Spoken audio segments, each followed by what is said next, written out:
Muy buenos días, los saluda Ernesto Gosser, soy profesor de la Universidad Peruana Cayetano Heredia, soy médico salubrista. Les doy la bienvenida a una nueva sesión del ciclo de conferencias sobre uso medicinal de cannabis que estamos organizando en alianza con Anden Naturals todos los viernes. ¿Pero por qué estamos reunidos hoy miércoles? Pues porque tenemos una sesión extraordinaria sobre un tema muy importante y como siempre tenemos invitados especiales, conocedores de la materia y una moderadora que también es especialista en el tema. Espero que todos estén bien por casa todavía en estos tiempos difíciles que vive el mundo y el país y la región de las Américas. A quienes están realizando actividades esenciales, quienes estamos haciendo trabajo desde casa, les agradecemos infinitamente por el sacrificio y el esfuerzo que hacen por mantenernos sanos.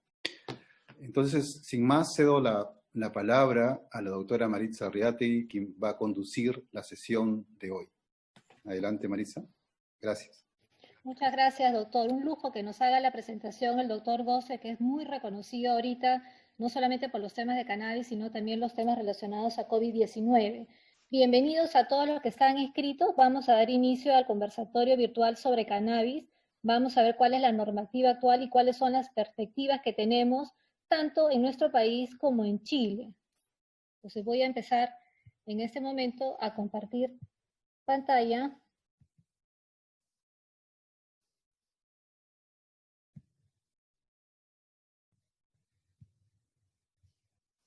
Ahí está. El Perú recién empezó a tener y hablar sobre temas de cannabis en el 2017 con la publicación de la Ley del Uso Medicinal y Terapéutico del Cannabis, pero recién en febrero del 2019 es una realidad cuando se reguló y se reglamentó esta Ley 3681. Y de ahí yo solamente les estoy mostrando en esta pantalla cuáles pueden ser todas las normativas y reglamentos vinculados. Tengamos en cuenta que el cannabis no solamente funciona con una ley, sino que tenemos una serie de regulaciones que también tienen que ver con el funcionamiento y la regulación del cannabis.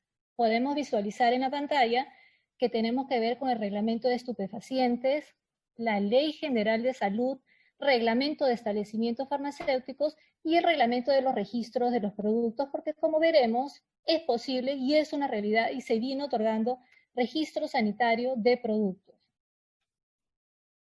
Si visualizan en la pantalla, esos son, no solamente tenemos las leyes, sino que cada uno de los ministerios que tiene que ver con la regulación de cannabis tiene que ir implementando una serie de regulaciones para que esto sea una realidad.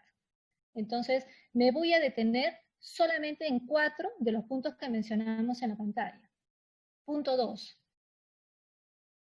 Los requisitos fitosanitarios. Actualmente, el Ministerio de Agricultura ya implementó los requisitos fitosanitarios cuando venga la semilla de Colombia o de Estados Unidos. Si ahora alguien quiere importar una semilla que no sean de estos dos países mencionados, lo puede hacer, pero tiene que iniciar los requisitos fitosanitarios tanto de Perú como del país donde se quiere importar esa semilla. El punto 3, protocolo de seguridad. Que puede resultar complicado decir qué cosa es un protocolo de seguridad, pero básicamente es prevenir y proteger la materia prima y los productos finales del cannabis. En este tema era competencia de la DIRANDRO y ya tenemos el protocolo de seguridad y lo vamos a ver en un ratito cuál es la diferencia cuando es una licencia de importación y cuando es una licencia de producción. El punto 4, el registro de pacientes de cannabis de uso medicinal. Este registro, la verdad que es muy simple. Mediante un link en la página web de Digemit se puede acceder y se puede registrar como paciente. Y los pasos a seguir, la verdad que son muy claros, lo vamos a ver en otra filmina, y es muy importante porque esto define y vamos a ver las estadísticas de cómo ha ido evolucionando el registro de los pacientes. Y finalmente detenerme en el punto 9. Esta es una directiva que está pendiente por parte del MINAGRI, que tiene que ver con la regulación del cáñamo y la industrialización del mismo. Este es un tema importantísimo porque si se dan cuenta, toda la regulación tiene que ver con el uso medicinal o terapéutico del cannabis, pero no estamos viendo los usos que se le pueden dar también al cáñamo desde el punto de vista de prendas de vestir, de promocionar a comunidades. Entonces, ese punto es muy importante que lo tengamos en cuenta y que debe ser motivo de una regulación especial.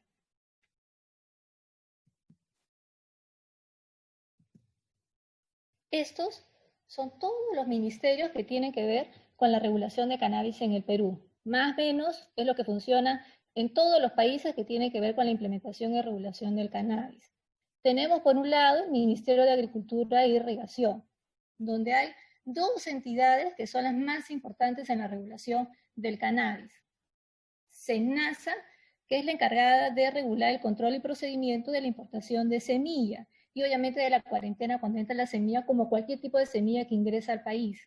Y el otro organismo importante dentro de SENASA es el INIA. ¿Por qué? Y esta parte es importantísima, porque se encarga de otorgar la licencia científica de investigación agraria.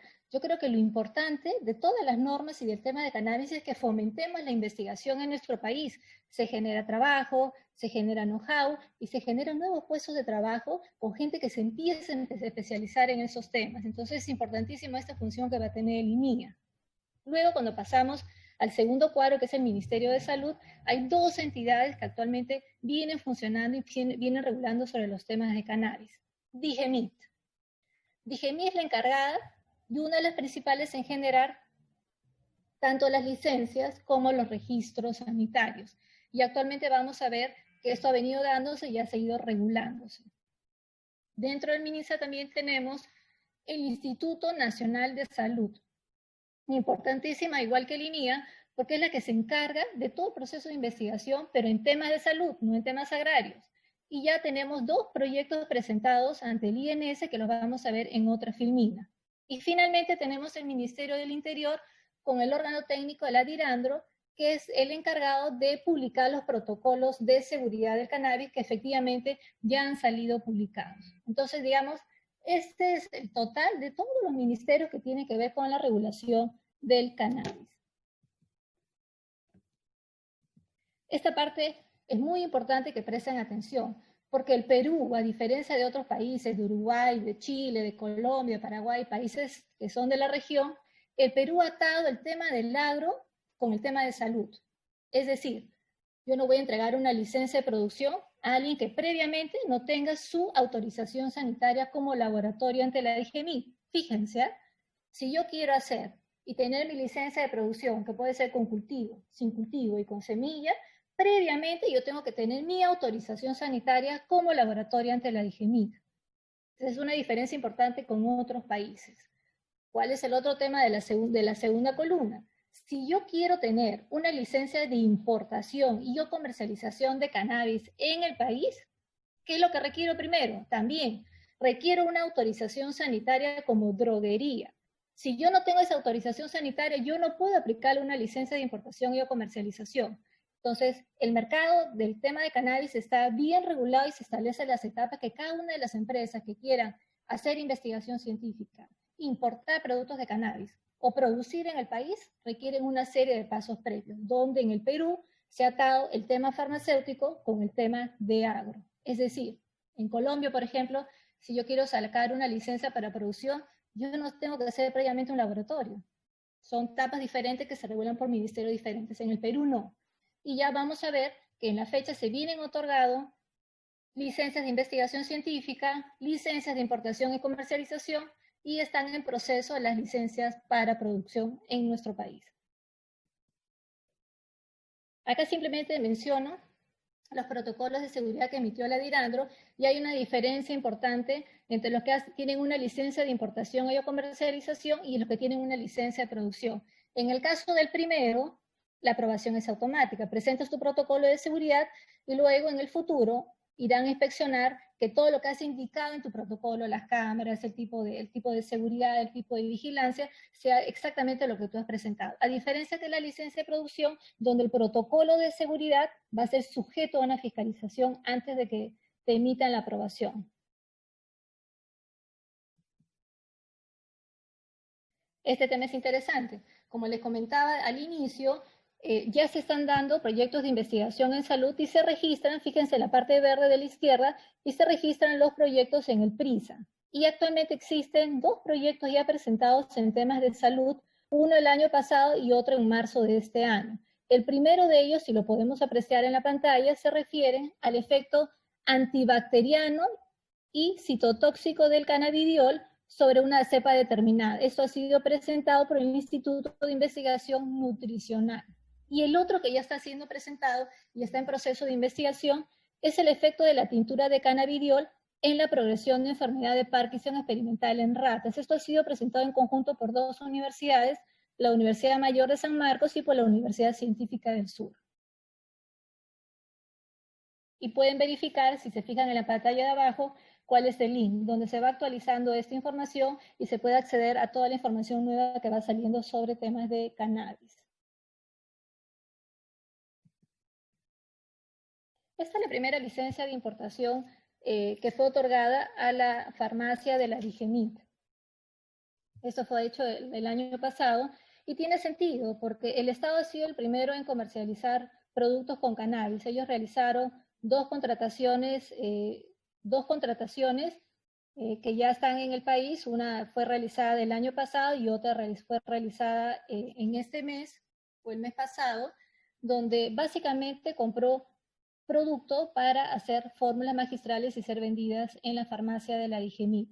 La primera se agotó, la primera importación, y por eso para la continuidad de los pacientes que ya venían tomando este producto, se realizó esta segunda licitación. Entonces, el Estado ha sido el primero, digamos, en importar y comercializar productos con cannabis, y eso es una buena señal que significa que efectivamente está en la misma línea de cumplir con lo que exige la normativa de cannabis. Esta información también es pública y se puede acceder a través de la Digemit.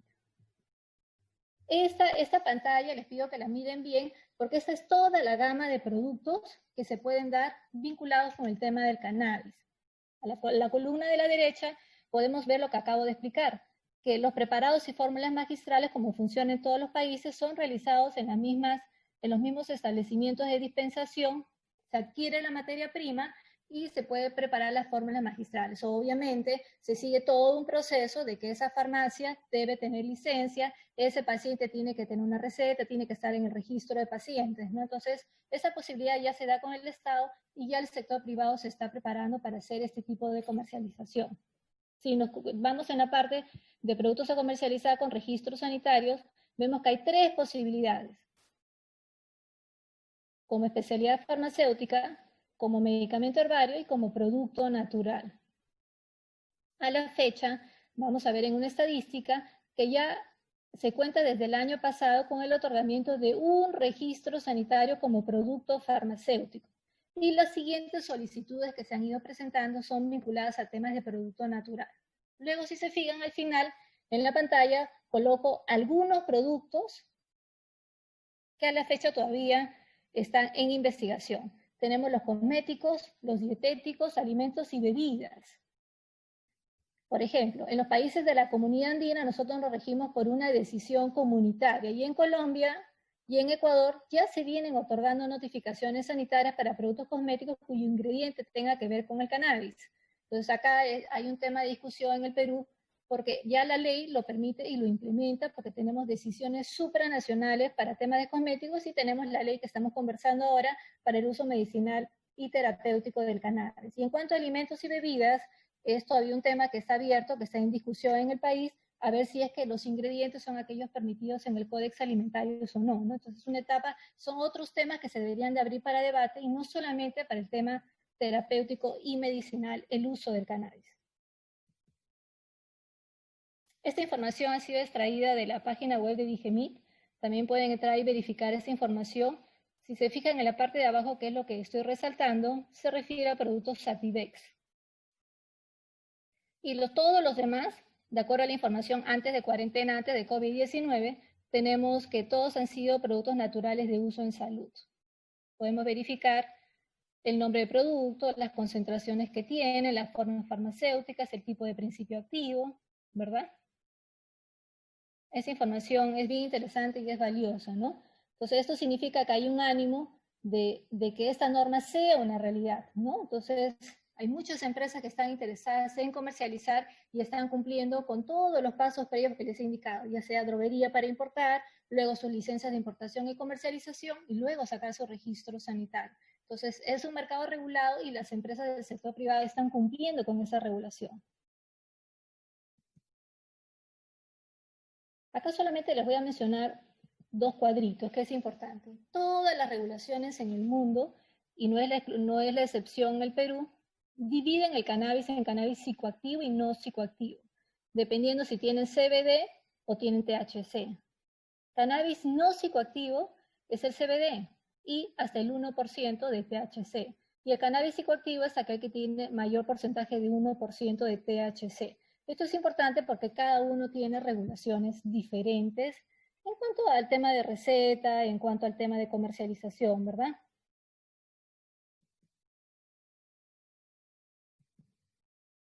Acá en el tema de registro de pacientes solamente les muestro la pantalla. Ustedes pueden poner registro de pacientes, fíjense en la parte de abajo, el link que les proporciono. Ustedes pueden entrar ahí e ingresar sus datos y rápidamente pueden tener ya su registro de paciente, ¿verdad?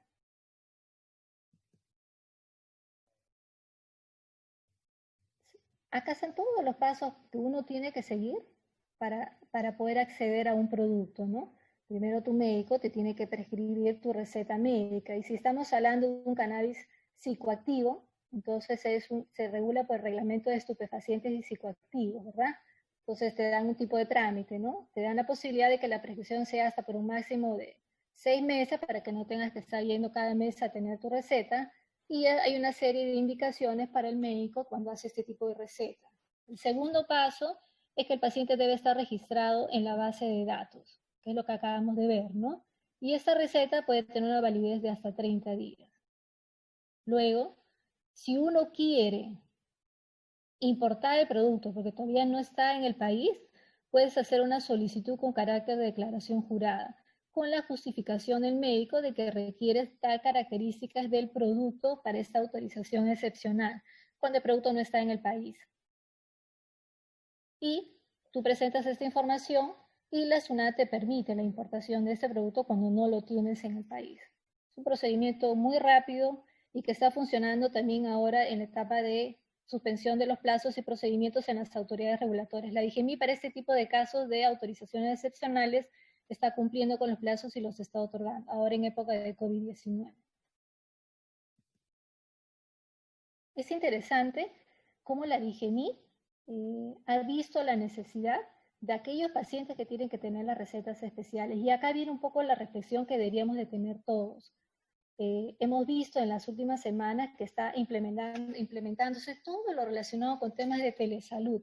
Qué importante es ahora para este tipo de pacientes que todo sea virtual, que tengamos las historias clínicas electrónicas, que funcione la teleorientación, la teleconsulta. Entonces yo creo que una de las cosas positivas que vamos a tener después de la cuarentena con el COVID-19 es que todo se va a tener que realizar en línea. Y una de las determinaciones que sacó la DGMIT y que ha sido muy bien considerado es que imagínense que yo tenía que tener una receta por escrito, tenía que ir al doctor, luego del doctor tenía que ir a la farmacia y no necesariamente todas las farmacias tenían el producto, no necesariamente el doctor me podía atender y en todo ese proceso me podía contaminar de COVID-19, ¿verdad? Entonces, lo que ha hecho la DGMIT es dar una serie de disposiciones que bastaba que tuvieras la foto en tu aplicación o en tu celular para que con eso te pudieran dar el producto en la botica o farmacia. Entonces, esto es un buen paso a que ya estamos yendo al tema de la digitalización también.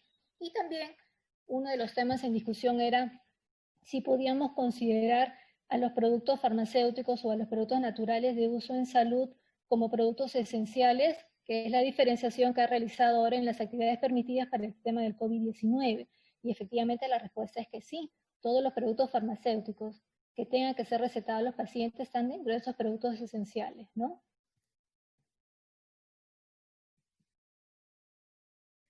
Esta es la evolución del registro de pacientes de cannabis desde el momento que se implementaron las normas. Si se fijan, en noviembre del 2017 tenemos la ley de cannabis, luego tenemos en febrero el reglamento y a partir de mayo empiezan a darse registro de pacientes cuando se implementa la plataforma. Y de ahí son los hitos que vamos viendo cómo va incrementándose el registro de pacientes. En octubre del 2019 estaba disponible el preparado al público en general del producto farmacéutico. A partir de octubre seguimos la cantidad de pacientes y a partir de diciembre del 2019 que estaba disponible el producto de cannabis en la farmacia de la IGMI, vemos un crecimiento exponencial. Esta data es de enero del 2020.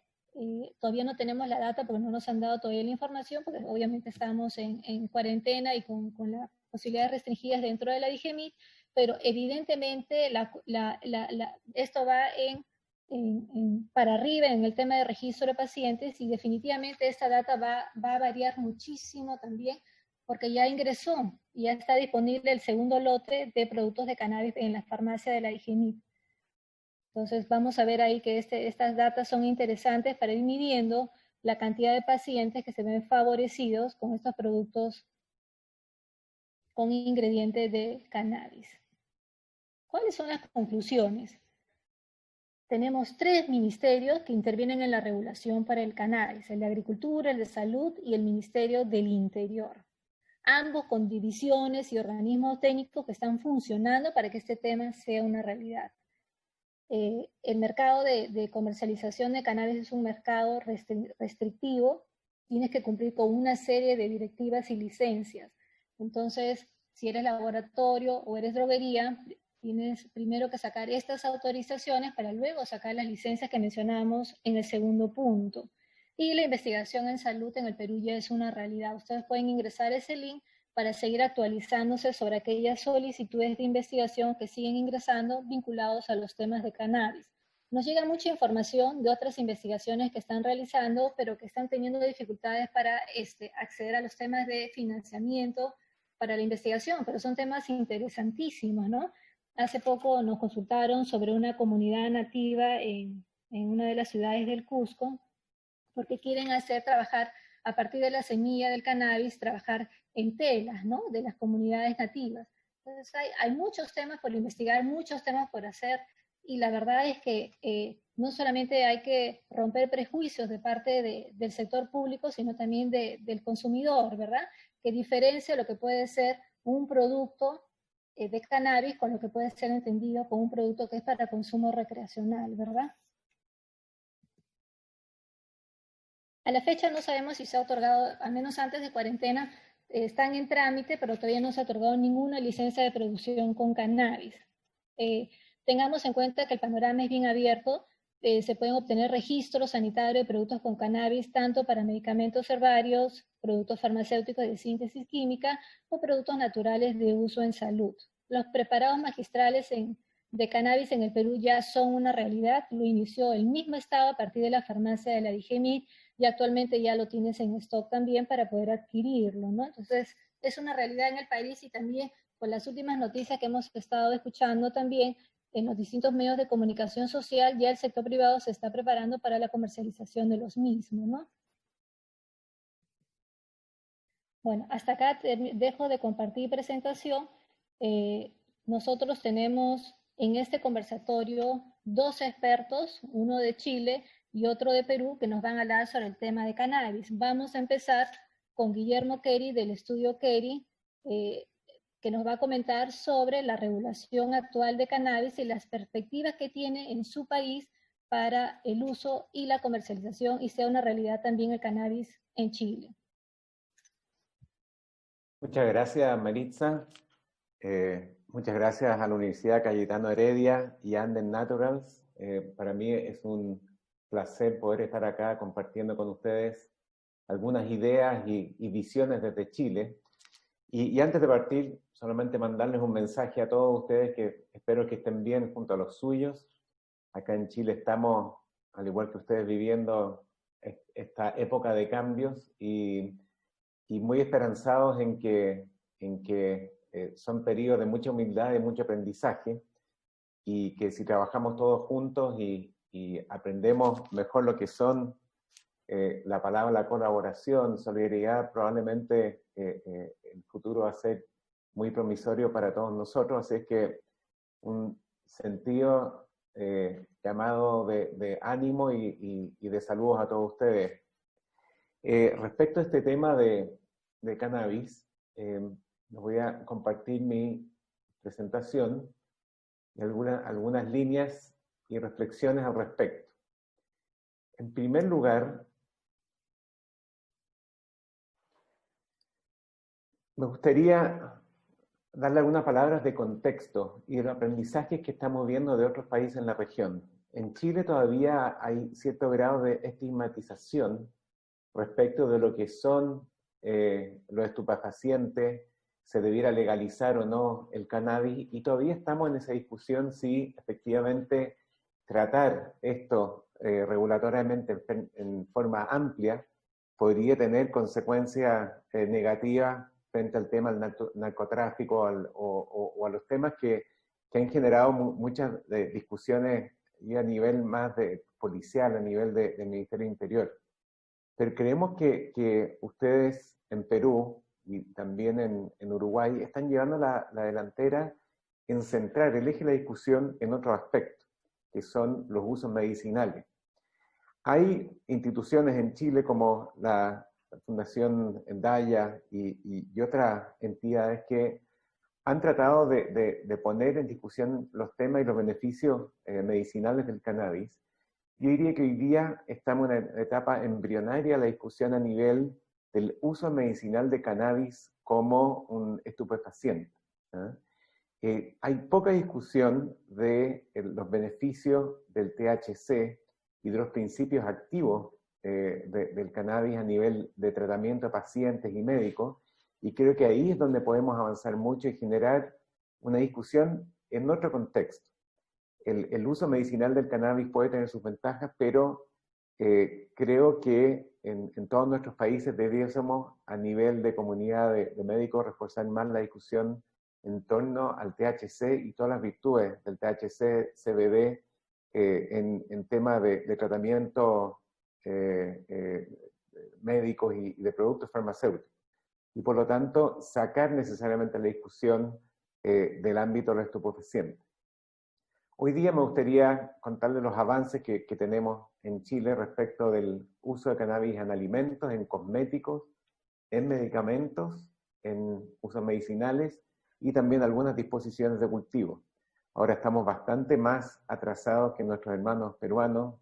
También la medicina natural en Perú es mucho más rica que en Chile, hay mucho más en tema cultural, sobre todo por la riqueza de los usos de plantas en la Amazonía, etcétera, que en Chile no es tan tradicional y por lo tanto yo creo que nosotros estamos un poco más atrasados en estas discusiones, pero tratando de avanzar y entender y aprender de lo que está pasando con nuestros vecinos.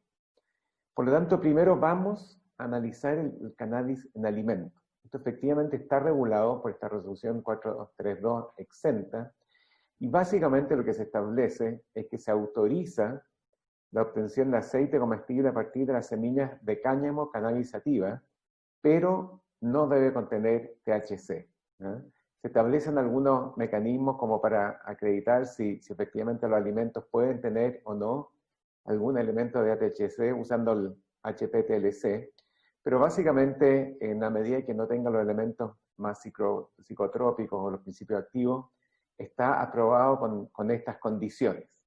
Esto es cannabis en alimentos, por lo tanto hay cierta regulación en alimentos. Vamos ahora a qué es lo que pasa a nivel de cosméticos.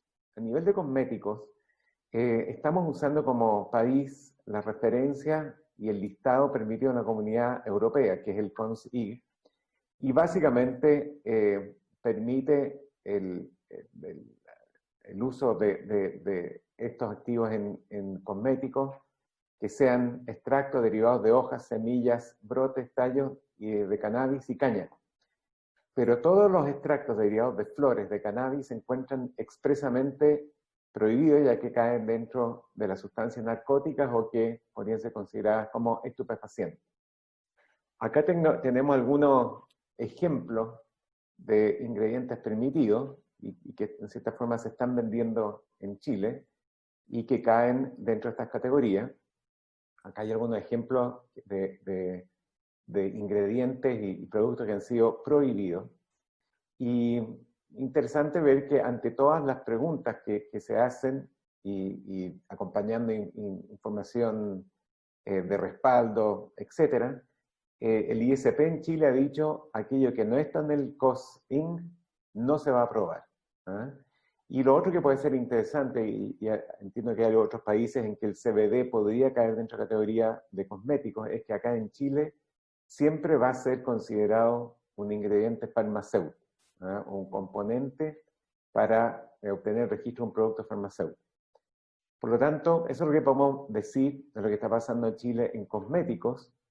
Ahora analicemos qué pasa a nivel de usos medicinales, tanto de cannabis como THC y otros componentes. Medicamentos en base a cannabis, ¿no? Lo primero que hay que preguntarse es, ¿existe medicamentos o la posibilidad de hacer medicamentos en base a cannabis en Chile? Y acá estamos hablando principalmente de los extractos, la resina de cannabis, las tinturas, o todas las especialidades farmacéuticas que contienen cannabis.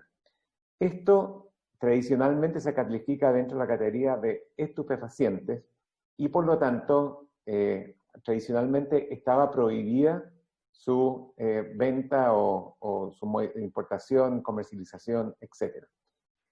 Para permitir el uso de cannabis como medicamento, lo primero que hubo que hacer es cambiar el grupo de todos los extractos y componentes del cannabis de la lista 1 estupefaciente a la lista 2. Por lo tanto, una reclasificación y después se reguló que es el ISP el que otorga las autorizaciones vía un registro y se tienen que hacer con ciertas formalidades de recetas retenidas.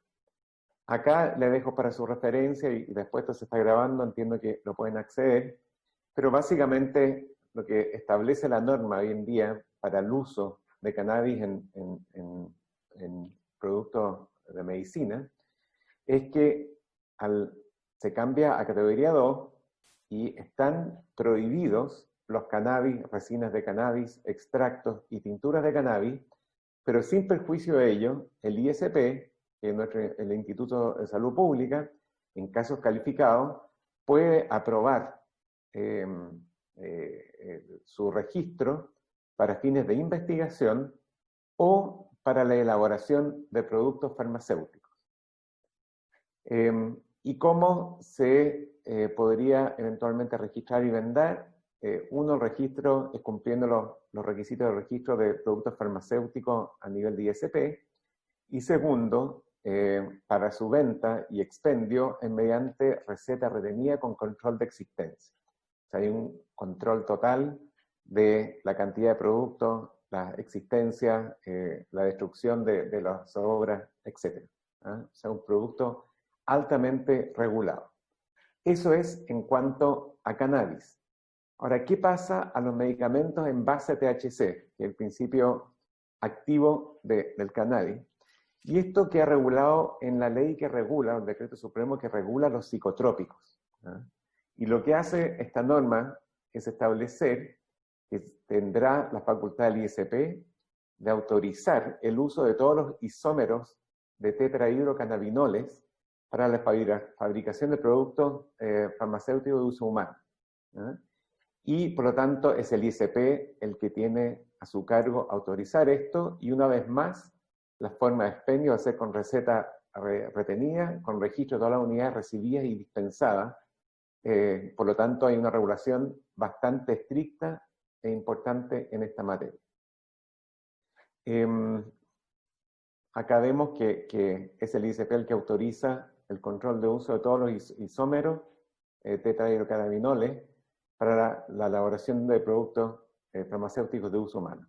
Estas son las reglas que regulan por si les interesa, y esto va a quedar grabado en la presentación que ustedes van a tener. Entonces, resumen de cannabis en productos farmacéuticos. Primero tenemos los cannabis, extracto, resina, tintura. Es un estupefaciente y por lo tanto, si el ISP lo puede autorizar, si se va a usar para la elaboración de productos farmacéuticos o para investigación en estudios clínicos, se requiere registro y receta retenida con control de existencia y dispensación, etc. Muy formal. El THC se requiere, o sea, está tratado como un producto psicotrópico y también requiere autorización del ISP y con receta retenida y con control de existencia. El CBD, por su parte, que es el producto que no tiene o no manifiesta tanto los efectos psicotrópicos del THC, está regulado como un producto farmacéutico normal y no está sometido a control legal como los psicotrópicos estupefacientes, sino que se trata como cualquier producto farmacéutico. No existe en Chile, como decía Maritza, en Perú, ya con más de 1% THC ya empieza a catalogarse el producto en categoría de THC. En Chile no existe una norma que establezca cuándo el CBD pasa a ser THC o viceversa, pero hicimos unas consultas al ISP y nos informaron por un ordinario interno que si el producto tiene más de un 0,9% de THC, va a entrar a control de psicotrópico. Ahora, ¿qué ha pasado en Chile en su historia reciente? La pregunta es, bueno, ¿esta ley ha funcionado? ¿Existen productos aprobados en Chile en base a cannabis, sus derivados? Bueno, vi por la lista que presentó Maritza que está el Sativex, me da la impresión que es el mismo que estaría registrado en Chile. Tiene un componente de 50% THC y 50% CBD y se usa para la espasticidad, la esclerosis múltiple. Ese es el antecedente que tenemos. Entendemos que hay algunos otros en trámite, pero hasta el momento este es el único que se ha otorgado. Ahora, hay algunas otras autorizaciones que hemos visto. Por ejemplo, la empresa Tilray, invocando un artículo 99 que una aprobación excepcional y provisional, se trajeron 300 unidades del producto T100 que contiene THC y otras unidades que contenían una combinación. Este producto se trajo para tratamientos medicinales, pero no tuvo mucha salida porque eran bastante caros y por lo tanto tuvieron que ser destruidos. Han habido otras autorizaciones provisionales. Esta es del laboratorio NOP, por si les interesa seguirla, y esta fue una partida que se trajo en solución oleosa para hacer un estudio clínico. Se autorizó. Después hubo una tercera autorización que hemos detectado de uso de cannabis, también una solución oleosa, pero para el tratamiento de una serie de pacientes. Estas son autorizaciones provisionales otorgadas bajo este artículo 99, por lo tanto no hay un registro, pero se han traído para administrar a ciertos pacientes específicos que han estado prescritos por un profesional habilitado, donde han dejado constancia de la necesidad y duración del tratamiento. Estos son antecedentes relativamente interesantes. Uso medicinal del cannabis. Esta es la típica discusión entre el uso recreacional o el uso medicinal. En Chile no está regulado el uso medicinal del cannabis ni está autorizado, pero hay ciertas excepciones para el consumo personal recreacional. O sea, acá se ha centrado hoy día la discusión si es que el consumo personal y recreacional es permitido o no es permitido. Las autoridades dicen que el uso medicinal del cannabis no está autorizado, pero hay mucha gente diciendo, bueno, si es consumo recreacional personal, también puede tener un efecto medicinal, y han habido muchas discusiones en estas materias. Hay un proyecto de ley en el Congreso en este minuto que modifica la ley de psicotrópicos y estupefacientes, donde se quiere o se está solicitando una autorización para producir algunos productos derivados del cannabis con fines de tratamientos médicos. Y también se establece que este uso no puede incluir la combustión. Esto está parado por alguna parte del Congreso y no avanzado, pero como les digo antes, hoy día hay una especie de vacío legal, ya que si bien en ciertas ocasiones se autoriza el uso personal recreacional, las autoridades dicen que no está autorizado para fines medicinales. Y finalmente en el cultivo del cannabis, esto es algo que está poco explotado en Chile, y básicamente la regla general es que está prohibido, salvo que se justifiquen que está destinada a su uso o consumo personal. Acá hay, a ver, me pasé, uy, se me adelantaron. Acá. Acá hay un vacío legal porque dice cualquier tipo de plantación tiene que estar autorizada por el SAC, que es el Servicio Agrícola Ganadero, y tiene un protocolo bastante específico de cómo tiene que cultivarse el cannabis. Tiene que hacerse una autorización, definir el lugar, 4 meses de anticipación, y muchos requerimientos bastante específicos que creo que no vale la pena ahondar ahora, en cierta forma parecido a lo que mencionaba Maritza, en términos de trazabilidad, de eliminación de los rastrojos, las semillas, autorizaciones para la plantación, para la siembra, para la cosecha y el transporte, etc. Eso está. Pero en ninguna parte del SAC se ha establecido que es o está autorizado la plantación para uso personal. Por lo tanto, el consumo personal está autorizado en ciertas situaciones, pero las plantaciones personales no están autorizadas. Y eso ha generado un montón de discusión si es o no legítimo tener plantaciones para usos personales. Acá está el ministro Manalich, que hoy está muy famoso por la batalla contra el COVID-19, pero establece, dice, se permite el autocultivo de marihuana para fines recreacionales, pero no necesariamente el uso medicinal está aprobado. Y acá hay muchas discusiones si estos cultivos, si no están autorizados por el SAC, son o no son legales. Acá hay un vacío en la ley y que ha generado bastantes discusiones públicas y que hoy día está, yo diría, monopolizando gran parte de las discusiones de cannabis. Y aquí, como decía al principio, echamos de menos un poco más de profundidad en la discusión de las virtudes del THC. Bueno, yo creo que eso está bien para darles una pequeña visión macro de lo que está pasando en Chile. Encantado de contestar preguntas. Pero como ven, en Chile tenemos ciertas regulaciones, todas con ciertos requisitos específicos, pero echamos de menos una discusión un poco más profunda en torno a los usos medicinales de los principios activos y efectivamente promover esta industria. Y muchas gracias.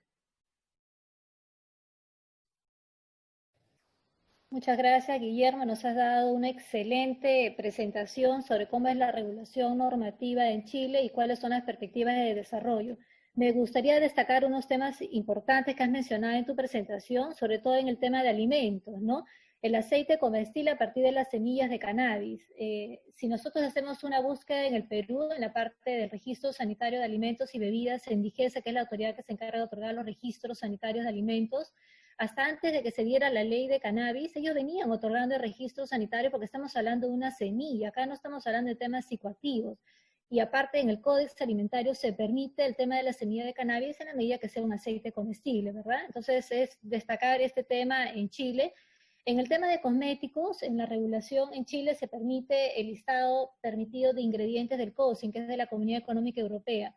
Nosotros en el Perú, a nivel de los 4 países de la Comunidad Andina, nos regimos por la decisión 516 y próximamente va a cambiar el nombre a 833, donde en los 4 países miembros de la Comunidad Andina, las autoridades regulatorias tienen que aplicar tanto el listado del COSIN como el listado del PCPC de Estados Unidos. Y la nueva modificación que trae la decisión de cosméticos, que es la 833, establece que la autoridad regulatoria va a tener que escoger el listado más permisivo para el tema de ingredientes de cannabis. Y el PCPC sí permite todas las variaciones y es la que efectivamente está utilizando Colombia y Ecuador para otorgar las notificaciones sanitarias de productos cosméticos. Otro tema importante de la presentación de Guillermo que me gustaría resaltar es el tema de la trazabilidad.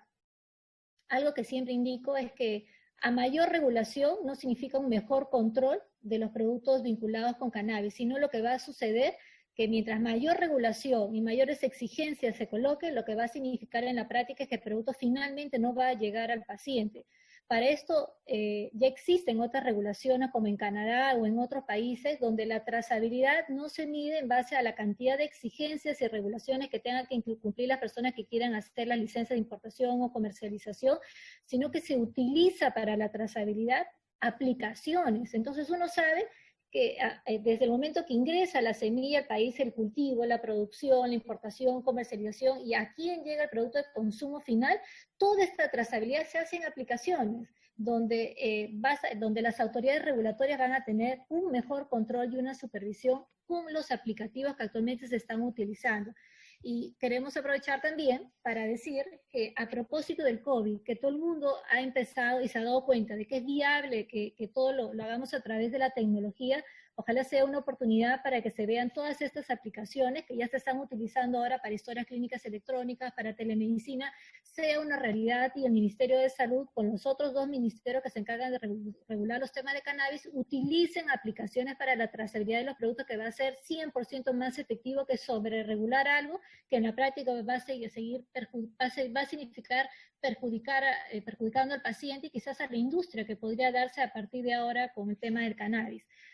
Muchísimas gracias, Guillermo. Ahora pasamos a la presentación de Mario Ríos. Mario es abogado y catedrático de esta casa de estudio y con mucha experiencia ha sido uno de los primeros, por no decir el primer abogado, vinculado con los temas de regulación en los temas de cannabis.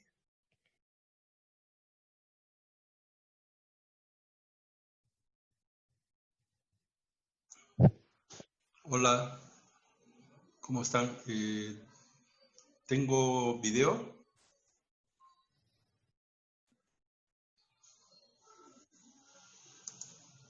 Sí, Mario, ya estás en línea, no se ve nada en pantalla.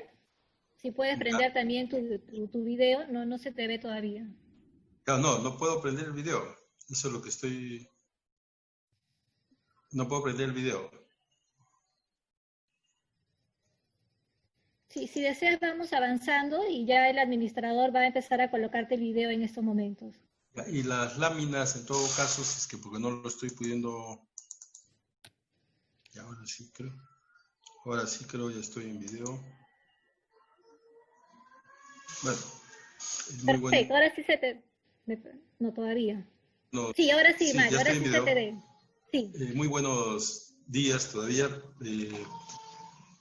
Gracias también por la invitación a tanto a la universidad, que es donde trabajo, a la escuela de posgrado, como a Anden por la invitación para poder compartir con ustedes algunas reflexiones sobre el tema del cannabis. Yo he tratado de hacer una presentación más centrada en algunos aspectos legales para la práctica médica en el cannabis. Voy a tratar de una manera de presentar este tema un poco, de repente, una participación compleja, porque yo además dirijo y participo muy activamente en diversas asociaciones de pacientes y usuarios de cannabis, que finalmente son parte del movimiento que hizo posible que esta norma que en estos momentos tenemos en el país haya tenido la velocidad que ha tenido, porque nosotros en menos de 2 años hemos tenido la ley y hemos tenido el reglamento, algo que era inesperado en el país. Hace el año 2016 era poco probable en la conciencia pública de que había la necesidad de establecer regulaciones para el acceso al cannabis. Muy difícilmente era aceptado culturalmente en nuestra sociedad, y finalmente se ha logrado después de una dura batalla que han hecho las asociaciones de pacientes, los grupos de madres, incluso algunas de ellas tuvieron el peligro de estar detenidas. Después de una dura batalla, ahora muchos de ellos organizados por una federación de canadienses que me preside, lograron visibilizar un tema que para el común de los ciudadanos no era tan visible, que era el tema de la importancia que tenía el cannabis para la recuperación de la salud de sus parientes.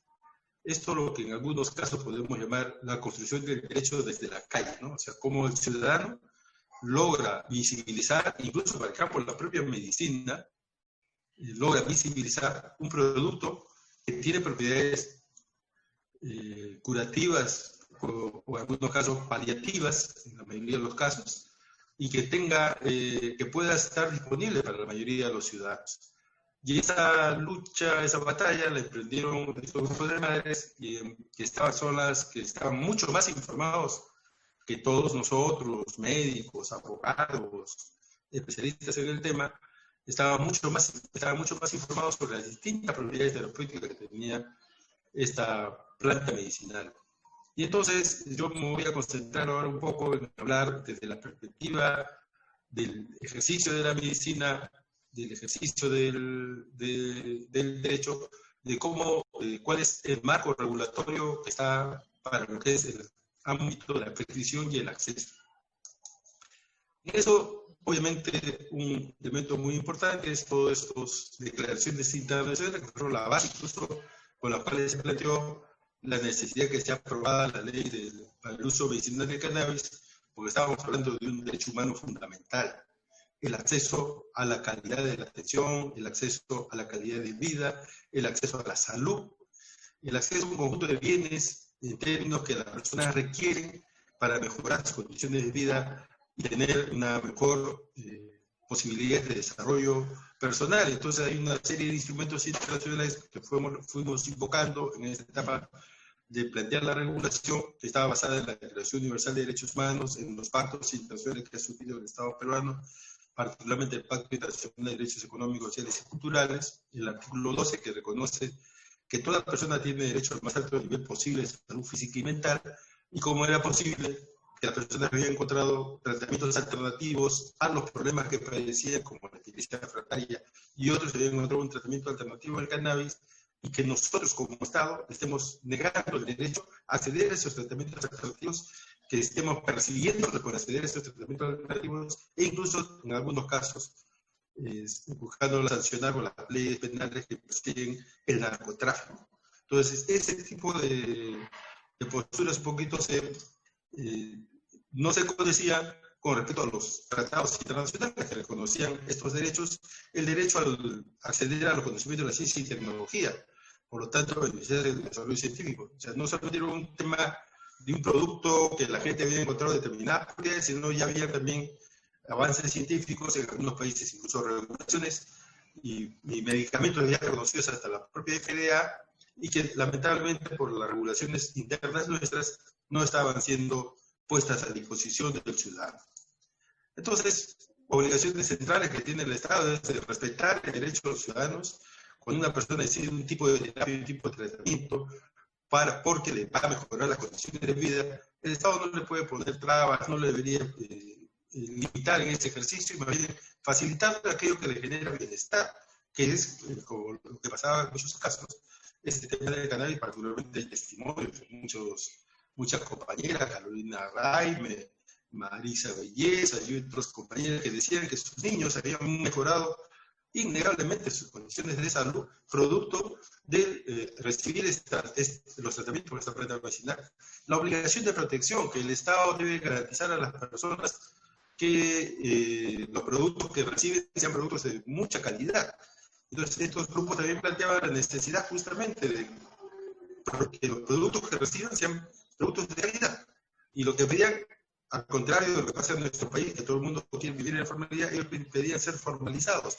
Y formalizados es una actividad que perfectamente generaba beneficios y que en lugar de hacerlo al margen de la ley, pedían hacerlo en el marco de la ley para que sus propios productos sean certificados, sean acreditados, sean valorados como deberían ser valorados.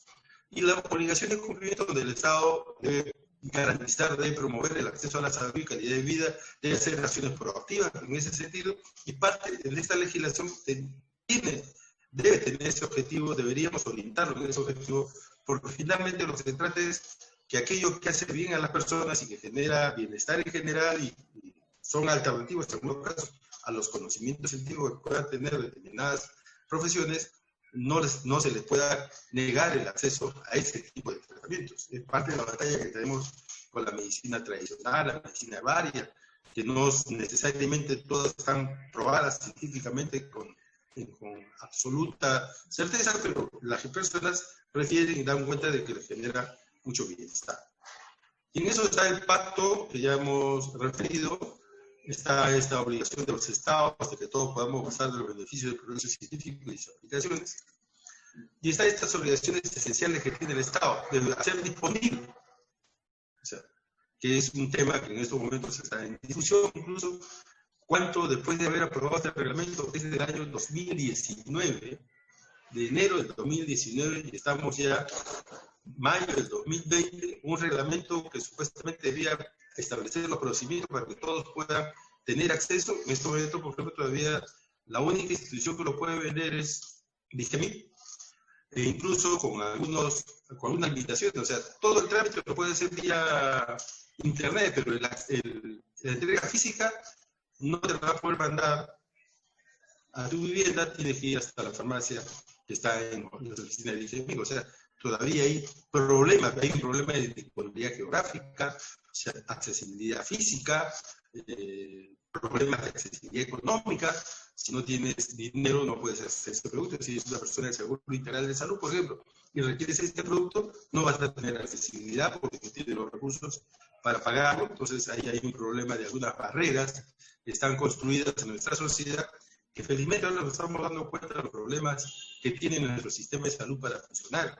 Nos estamos dando cuenta a partir de una catástrofe humanitaria como lo que estamos teniendo. Estamos en 1.500 muertos en estos momentos, y nos estamos dando cuenta de la gran debilidad que tiene nuestro sistema de salud, la aceptabilidad, que tiene que ser un diálogo intercultural, que implique el reconocimiento también de las otras culturas, y la calidad, que los productos estén garantizados, la calidad, que el Estado garantice esta calidad a través de los distintos mecanismos de supervisión y fiscalización que tiene a la mano. Y entonces el objeto de la ley, y eso es muy importante, lo que somos de derecho, lo conocemos, la razón de ser de la ley, para cuál se creó esta norma, tiene por finalidad garantizar el derecho fundamental a la salud y permitir el acceso exclusivamente para uso medicinal y terapéutico del cannabis y sus derivados. Ese es el objeto, la razón. Entonces, la interpretación del cuerpo normativo que deberíamos de hacer es justamente en esa línea. ¿Cómo logramos que se cumpla este propósito que se dio el legislador al momento de aprobarla? Y eso es lo que vamos a un poquito a tratar de trabajar. Y vamos a verlo a la luz de lo que es el acto médico, ¿no es cierto? Entonces, el acto médico tiene algunas paradojas y algunos límites, algunas restricciones que tienen que ver en función del principio de cómo se debe permitir este acceso. Entonces hay uno que llamamos la paradoja del progreso, que es este tema que cuanto más avance la ciencia, cuanto más avance el conocimiento, cuanto más avance la medicina, las exigencias sobre el ejercicio del acto médico van a ser mayores. ¿Por qué van a ser mayores? Porque lo que va a pasar es que la gente va a pedir mayor calidad en la prestación de los servicios.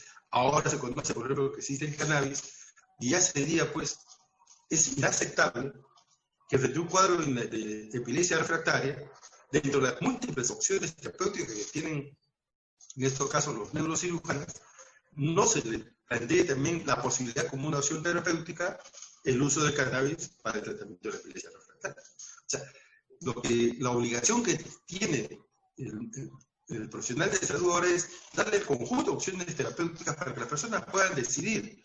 Si la persona ve que una u otro servicio le da mejores condiciones, la persona toma la decisión. Entonces, es parte del proceso en términos de cómo se debe avanzar en el proceso de toma de decisiones, en el cual el ciudadano, el paciente, en este caso, tiene un rol protagónico, según nuestra legislación nacional, la Ley General de Salud, la Ley de Derechos de los Pacientes, el marco normativo en general, con el cual se está fortaleciendo el derecho sanitario y el derecho de los pacientes. Es un rol protagónico de los pacientes en la toma de decisiones con respecto a qué es lo mejor para ellos en el campo de estos tratamientos, en el campo de los procedimientos médicos, en el campo del destino de su itinerario terapéutico y finalmente sus opciones de vida.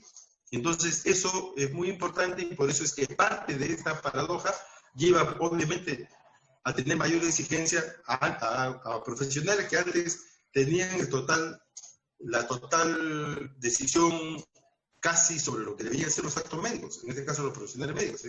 Se ha incrementado enormemente el poder que tienen los ciudadanos, los pacientes, en términos de las relaciones médico-pacientes.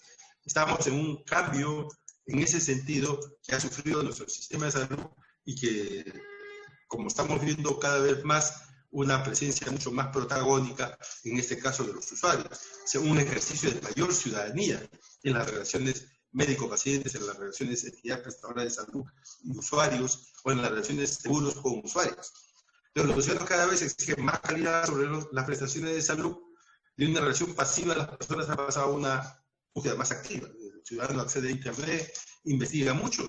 Mucho de lo que se ha investigado hasta antes de la ley con respecto al conocimiento del cannabis era conocimiento producido por pacientes.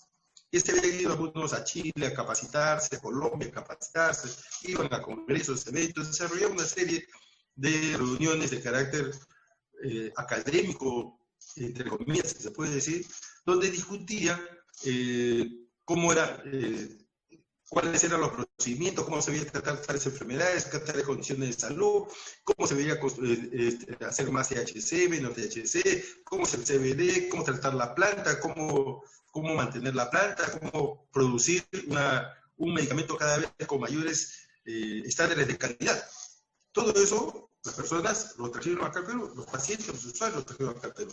Fueron los primeros en producir estos medicamentos. Obviamente también hay mucho de mercado informal, ha habido mucho de repente de estafa en algunos casos, pero lo que tenemos que reconocer es que ha habido un movimiento muy importante de pacientes, hay un movimiento muy importante de pacientes que hacen estos productos, que han estado haciendo estos productos. Entonces, estamos regidos por un concepto que es muy importante, la lex artis ad hoc. ¿Hasta dónde es responsable el profesional de lo que hace, de los tratamientos médicos, de los procedimientos terapéuticos, y hasta dónde es responsable también el usuario? Y acá el concepto de lex artis tiene que ver con el conocimiento aplicado a la circunstancia concreta. ¿Cuál es la circunstancia concreta? El dolor que tiene una determinada persona.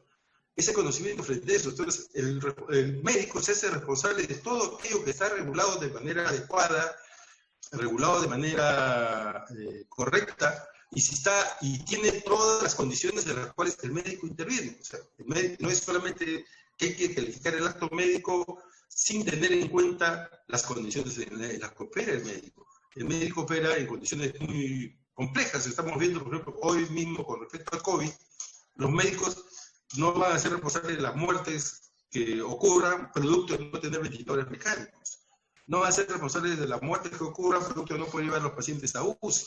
O sea, esas son condiciones estructurales que se han generado producto de las carencias del país. Lo mismo pasa en el caso del cannabis. Si las personas requieren como mejor opción terapéutica el cannabis, pero la sociedad, el Estado, como hasta ahora, después de bastante tiempo de haber estado regulado, legalizado el acceso a estos procedimientos, no genera las condiciones para que la población que lo requiere acceda, entonces estamos frente a una responsabilidad principal del Estado antes que del profesional de la salud. O sea, estas condiciones de mejor preparación, de mejor capacitación, que los profesionales tengan, por ejemplo, incorporados en su instrumental, en su artesanal terapéutico, el manejo del cannabis, es responsabilidad del Estado, porque tiene el Estado la obligación de que los centros de formación, en este caso de medicina, incorporen en la currícula de formación de los profesionales en el futuro, incorporen también el conocimiento del sistema de cannabinoide. O sea, ahí hay un tema que es muy importante. El médico es responsable de lo que hace en función de las circunstancias de las cuales se enfrenta. Y eso es es clave que tengamos en cuenta en este proceso. Y por eso las obligaciones del profesional médico son básicamente obligaciones de medios, de hacer uso de todos los medios posibles para que las personas accedan a los tratamientos, a las terapias, a las intervenciones que requieran. Su obligación no es de resultados, o sea, no les puede echar la culpa al médico si que la persona que se le prescribió cannabis hoy, que requiere para una determinada, para una fibromialgia, que requiere cannabis, que le ayudaría mucho más a los problemas que tiene, pero no lo puede conseguir, no va a ser responsabilidad médico del agravamiento de la salud porque él prescribió lo que el paciente requería. Y de ahí hay una responsabilidad de quien no puso esos tratamientos a disposición de este paciente. ¿Y quién no pone esos tratamientos a disposición del paciente? En este caso, es quienes están demorando las regulaciones en las decisiones que se están tomando con respecto al acceso a estos procedimientos. Entonces, estas regulaciones ya sobre el acto médico están muy centradas en lo que es la Ley General de Salud, la 26842, que el artículo 27 habla de que la forma de las prestaciones, o sea, la obligación del médico está obligado a informar al paciente sobre el diagnóstico, el pronóstico, tratamiento y manejo de su problema de salud, así como los posibles riesgos y consecuencias de los mismos. Entonces, tiene que explicarle todo al usuario. Acuérdense que la ley de cannabis, la 3681, a diferencia de la Ley General de Salud, que dice que pueden prescribir tanto el médico tratante como el cirujano dentista y obstetriz, la ley 3681 solamente da la facultad de prescripción para el cannabis al médico cirujano. O sea, no es otro profesional que puede prescribir. Si lo prescribe el cirujano dentista, está en contra de lo que es dispuesto por la ley 3681. Si lo prescribe una obstetriz, está en contra de lo dispuesto por la 3681. Solamente es el médico cirujano. Y lo único que requiere, dice la ley, es que sea médico cirujano. O sea, es una persona con título de médico cirujano. O sea, no tiene que tener una especialidad. No tiene que ser especialista en cannabis, un médico que haya recibido tantos cursos. No refiere eso. Eso lo tiene, esos conocimientos se los tiene que dar el sistema educativo. Y ese sistema educativo, conjuntamente con las entidades donde trabaja el médico, son los que tienen que proveerles los conocimientos suficientes para que el médico, entre sus alternativas terapéuticas, tenga también el uso del cannabis. Entonces, el acto médico debe estar sustentado, y es muy importante, el acceso al cannabis tiene que estar sustentado en una historia clínica que debe ser lo más completa, lo más veraz posible, todo que contenga exactamente los procedimientos que se han aplicado, porque estas historias clínicas deben poder ser auscultadas, deben poder ser auditadas, deben poder ser revisadas y deben de poder ser también comprendidas y conocidas por otros profesionales, de tal manera que estos actos médicos puedan ser sujetos a ser evaluados, si efectivamente lo que se practicó tenía correspondencia con lo que estaba planteando. Entonces, en la Ley de Derechos de las Personas Usuarias, que es otra ley con la cual hay que relacionar, la 3681, en términos de acceso al acto médico, se plantea otro concepto, que es el tema del consentimiento informado. Entonces, acá vamos a la autonomía del paciente. O sea, el médico propone, el paciente es el que dispone. El médico plantea las opciones terapéuticas, pero el que dispone de cuál es la opción terapéutica mejor para los actos médicos que él cree que son convenientes, es el paciente. Entonces, la ley ha establecido, por ejemplo, un derecho que tiene el paciente es a otorgar su consentimiento informado libre y voluntario sin que medie ningún mecanismo que vise la voluntad para el procedimiento de tratamiento de salud. Y este consentimiento particularmente es muy importante que sea un documento que no solamente sea una firma sin haber trasladado toda la información. En el consentimiento informado estamos hablando de dos derechos fundamentales: el derecho a la información y el derecho a la decisión. O sea, para yo tomar una decisión libre e informada sobre qué terapias son las más convenientes para mi condición de salud, tengo que recibir toda la información, y el que tiene la obligación de informar en este caso es el profesional de la medicina, que me tiene que dar toda la información. Y lo que plantea muy claramente, por los niveles de regulación que se están estableciendo para el acceso al cannabis, se plantea muy claramente que se visibilice el proceso de información y decisión. O sea, ¿qué significa? Que no solamente basta el documento firmado, sino cómo ha sido todo el proceso de información y decisión de la persona.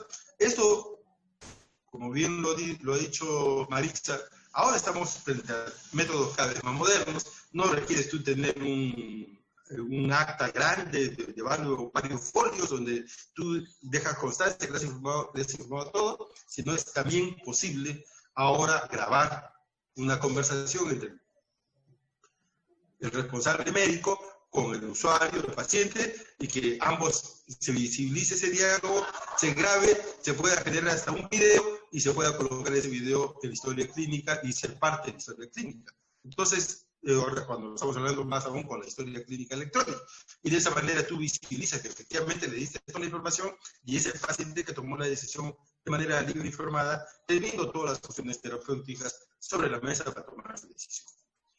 Entonces, el reglamento obviamente ha establecido varias reglas. El Decreto Supremo 005, ya lo explicó bien Maritza, este tema de carácter del cannabis psicoactivo. Estamos hablando de más del 1% de THC, el cannabis no psicoactivo. Entonces, acá hay toda una discusión. Acá dice muy claramente, el cannabis no psicoactivo, sus partes y sus derivados son sustancias no controladas y por ende están excluidos del reglamento de estupefacientes, psicotrópicos y otras sustancias sujetas a fiscalización sanitaria aprobado por el Decreto Supremo 023/2001 SA.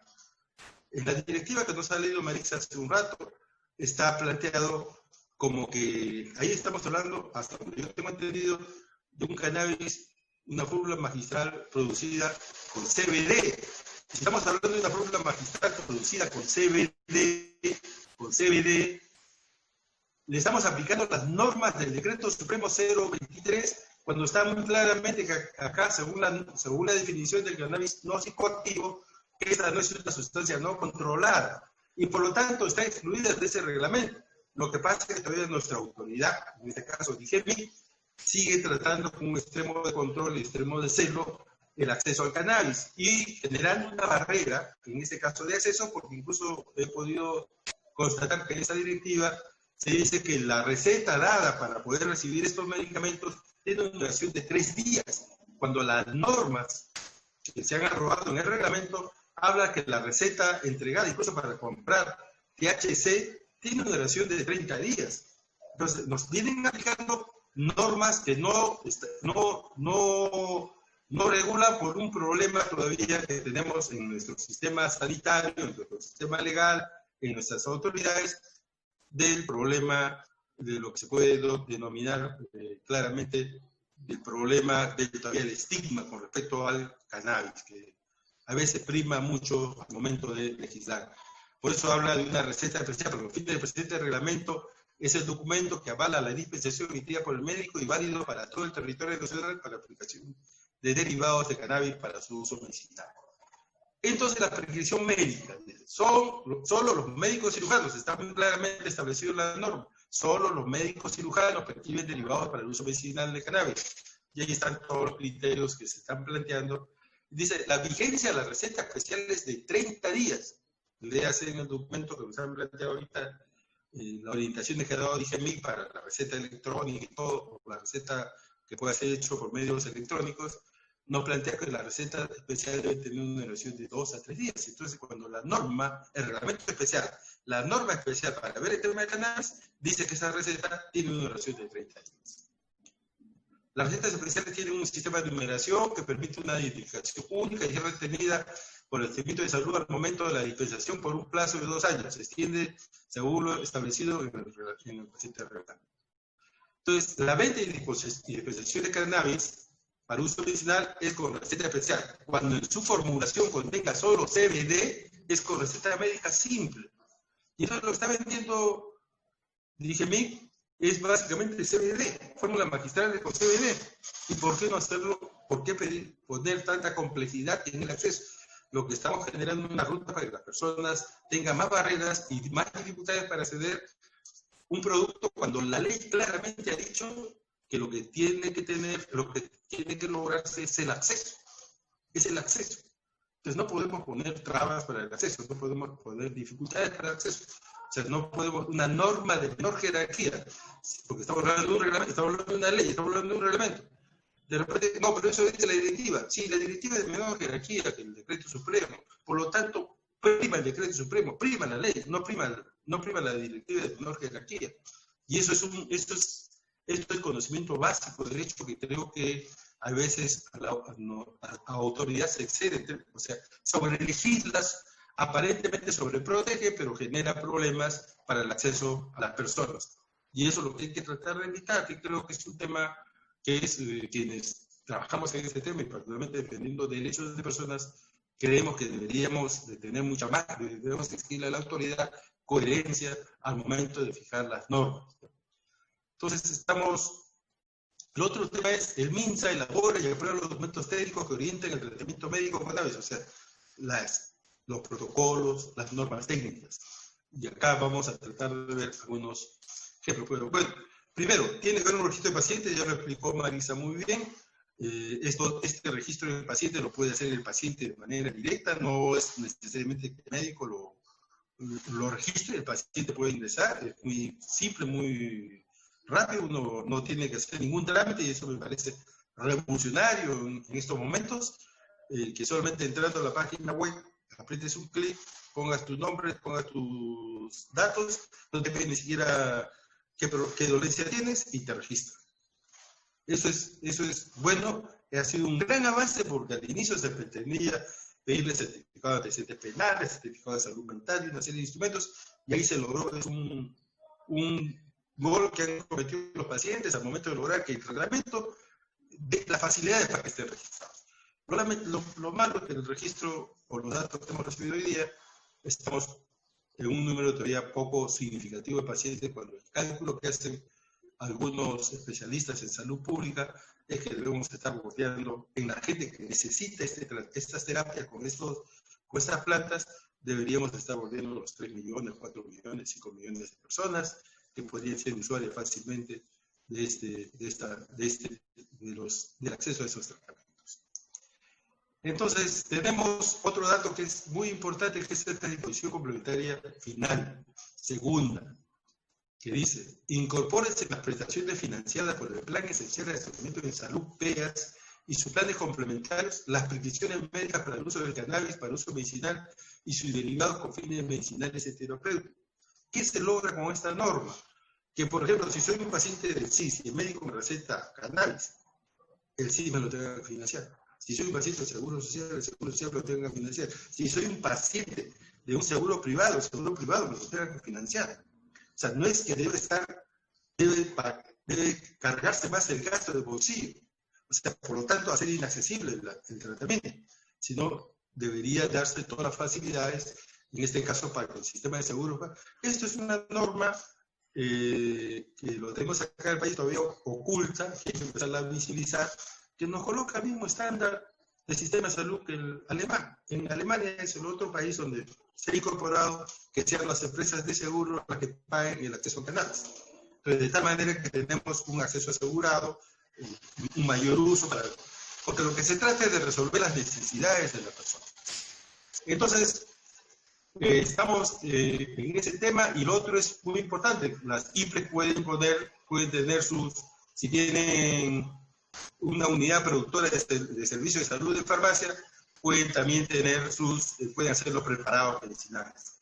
Finalmente, el Ministerio de Salud ha establecido una normatividad, ya generó un documento técnico que se llama Orientaciones para el uso medicinal de cannabis y sus derivados.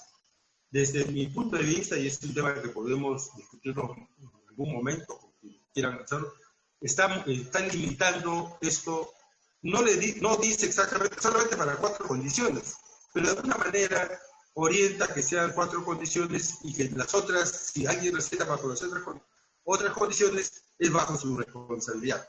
Eso puede tener una implicancia legal muy importante. ¿Cuál es la implicancia legal muy importante? Que cuando tú tienes que responder por los actos médicos que prescribes, lo tienes que responder en función, si tiene respaldo de una guía práctica clínica es mejor que si no tiene respaldo de una guía práctica clínica. Entonces, ahí los niveles de vulnerabilidad del acto médico pueden ser mayores, y por eso es muy importante que la autoridad, ante la duda, ante sus dudas, no ponga el peso sobre el profesional, sino que de alguna manera tenga que establecer algunos otros criterios que respalden la acción prescriptora del profesional en función de las necesidades de los pacientes.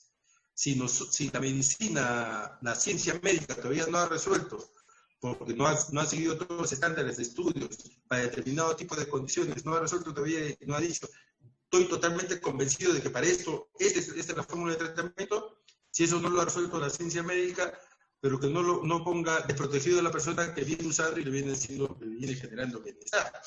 Entonces, ahí hay un tema que hay que conversar con más detalle, porque en estos momentos, en el caso del COVID, estamos aprobando una serie de protocolos que no tienen no están totalmente verificados sus propiedades en términos de buscar reducir o buscar de alguna manera curar o resolver o atender en los diversos momentos en los cuales uno puede tener el COVID y las distintas condiciones que están presentando en la garganta, en los pulmones, en el riñón o en distintas partes del cuerpo. Entonces, la FDA, el propio Ministerio de Salud, han venido aprobando algunos protocolos, le han venido han venido recomendándolos y no necesariamente tienen todas las certezas científicas. En cambio, al cannabis le hemos estado pidiendo pues casi una seguridad absoluta. Y eso está haciendo que se limite el acceso y está dificultando para aquello que el ciudadano, una encuesta que hicieron en pacientes, para aquello que el ciudadano siente que sí le genera bienestar. Entonces, hay una discusión entre necesidad, ciencia y finalmente bienestar, ¿no es cierto?, que tenemos que empezar a desarrollar para tener mayores asertividades. Entonces, esto es, por ejemplo, dice que el objetivo es orientar al médico cirujano, tratar del uso informado del cannabis y luego contribuir a proteger la salud de las personas que acuden al uso medicinal de cannabis. Ahí, y ese es un poco el objetivo de las orientaciones. Pero ya luego, cuando esto entra en manos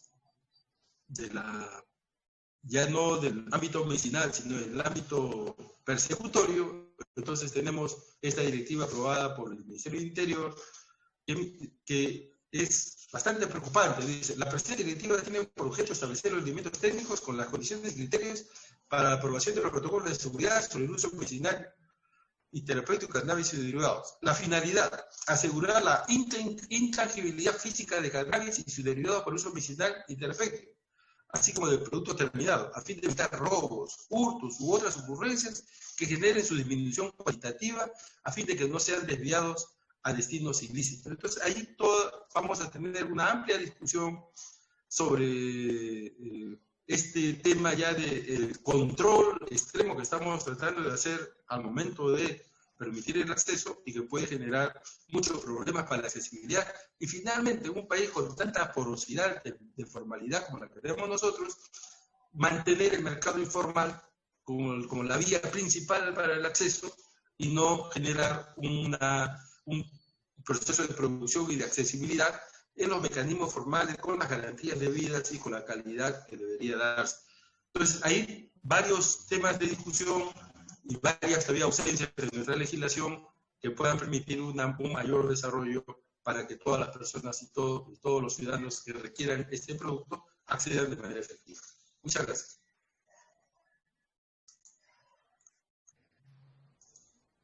Muchas gracias, Mario. Súper didáctica la presentación. Importante destacar todo lo que has relacionado con el tema del acto médico, ¿no?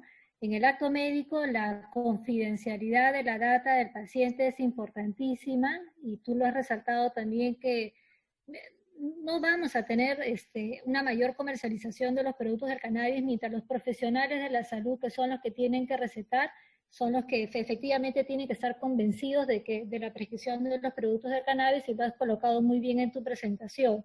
Luego también indicas de las CIPRES, ¿no? Los CIPRES, en cristiano, para que todo el mundo entienda, las CIPRES es el nombre que se le da a los establecimientos de salud públicos y privados que, dependiendo de la categoría que tengan, pueden tener farmacias o boticas donde también obviamente se van a poder vender los productos farmacéuticos y fórmulas magistrales con temas de cannabis. Otro tema importante a destacar dentro de la presentación de Mario es la directiva última que ha mencionado, donde efectivamente debemos de tener en cuenta que las directivas o normas de inferior jerarquía no pueden ir en contra de lo que señalan la ley o el reglamento, ni establecer limitaciones tampoco, ¿no? Por ejemplo, el reglamento no indica ni limita para qué tipo de indicaciones o usos puedan tener el cannabis, en la medida que sea un producto farmacéutico, y uno indica los estudios clínicos para los cuales se va a utilizar, muy bien. Cuando es un producto natural de uso en salud y uno presenta las monografías que acreditan el uso tradicional de ese producto también, entonces digamos que las directivas posteriores hay que interpretarlas de acuerdo a lo que señala la ley y el reglamento. Entonces me gustaría hacerle dos preguntas a Mario sobre la presentación que acaba de realizar. ¿Me permites un ratito? Una de ellas estaría vinculada con el tema del acto médico. Y la pregunta sería la siguiente.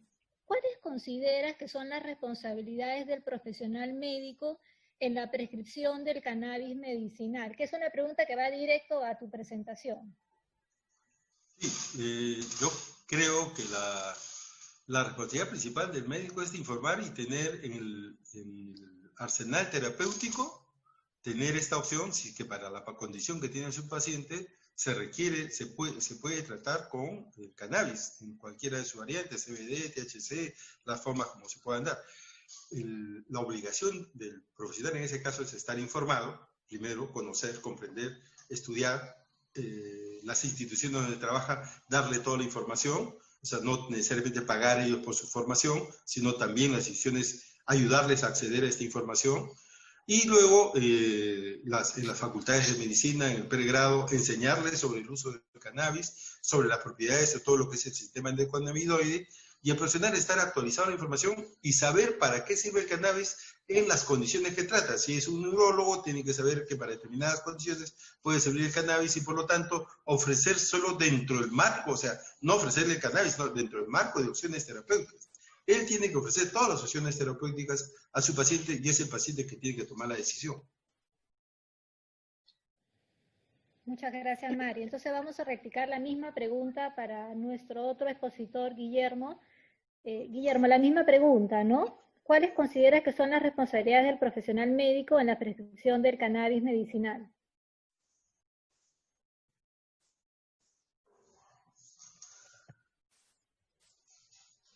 Sí, muchas gracias. Estoy muy de acuerdo con el profesor, pero yo creo que yo haría un zoom out acá. Yo creo que a nivel social y sobre todo para los desafíos que van a presentar los médicos, creo que se va a requerir un cierto grado de consenso social de las propiedades y las virtudes del cannabis para usos medicinales y sobre todo sus principios activos. Porque es muy fácil actuar con poca información y sacar conclusiones erradas respecto de lo que pueden estar haciendo ciertos médicos que pueden terminar al final del día estigmatizándolos. Por lo tanto, yo creo que las mismas normas generales debieran aplicárseles, pero creo que para este tema que al menos en Chile hoy día tiene un grado de desconocimiento en una etapa embrionaria de socialización, creo que es muy importante hacer el trabajo de educación a nivel de los medios para que el día de mañana, cumpliendo con todas las normas, no solo del códex, de las normas éticas médicas y obviamente las legales, pero evitar que el día de mañana algún médico pudiese ser estigmatizado por estar llevando adelante ciertas terapias que podrían ser consideradas socialmente como peligrosas. De acuerdo. Otra pregunta para Mario Ríos. ¿Qué decisiones toman los pacientes frente a la alternativa terapéutica del cannabis medicinal? A ver, el paciente es el que tiene la soberanía de la decisión.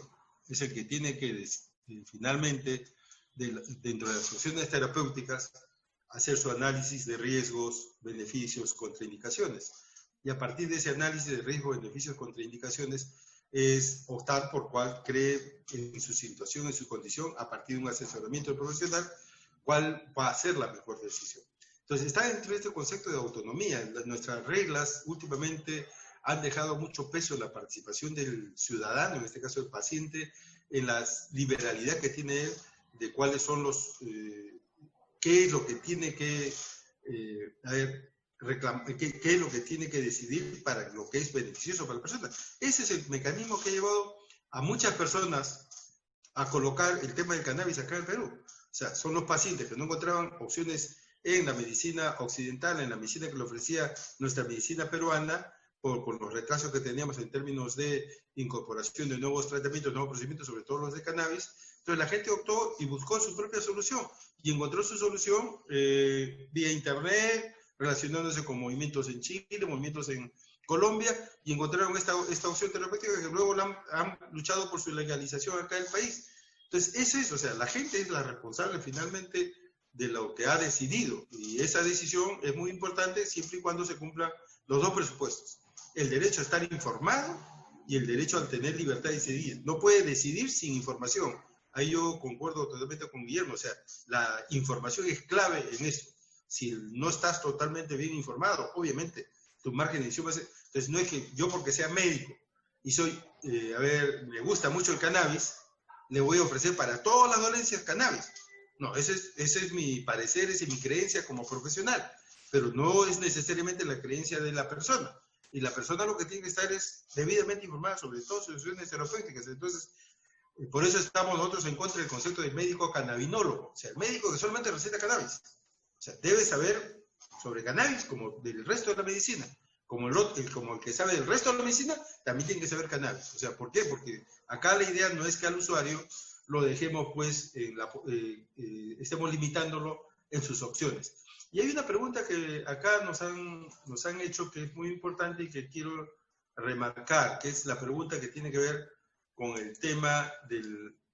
O sea, para lo que está vendiendo Digemí, que tiene menos de 1% de THC, o sea, está en el producto no controlado, se requiere la receta simple. Y lamentablemente es lo que nos están preguntando, y lamentablemente se sigue planteando cómo se requiere la receta especial. Y no requiere receta especial, es una receta simple, cuyo tiempo de duración es indefinido.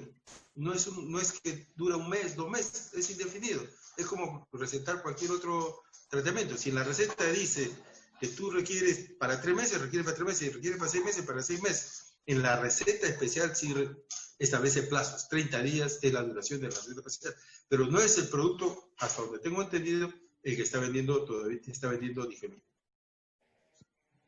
Muchísimas gracias a los dos por las preguntas. Para cerrar la respuesta, este es un círculo virtuoso, ¿verdad? Donde no solamente es que el consumidor esté informado, sino que también esté debidamente informado por el profesional de la salud, porque el profesional de la salud para recetar tiene que empezar a conocer estos productos y por eso es importante estas presentaciones que se están realizando con la universidad y con Anden Bio, porque el profesional de la salud tiene que estar convencido de prescribir este tipo de productos, ¿verdad? Y el círculo virtuoso se cierra con el funcionario público que da las facilidades para el registro de este tipo de productos. Y lo segundo también es que efectivamente, como dice Mario, no estamos hablando de productos que sean considerados psicoactivos. Son no psicoactivos lo que está vendiendo la farmacia de la Digemid y por lo tanto son recetas simples.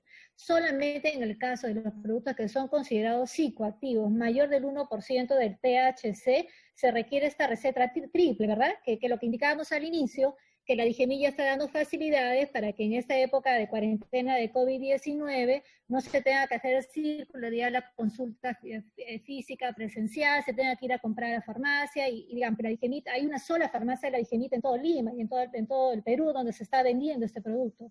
Por lo tanto, al menos en el tema del psicoactivo, ya la Digemid está dando estas facilidades. Luego tenemos otra pregunta. Dice, dentro del marco regulatorio de Perú se mencionó las diferentes vías de obtención de registro sanitario de los productos que contiene cannabis, como por ejemplo especialidad farmacéutica, producto natural, herbario, etc. ¿De qué depende para optar por una de estas vías para poder registrar un producto que contiene cannabis?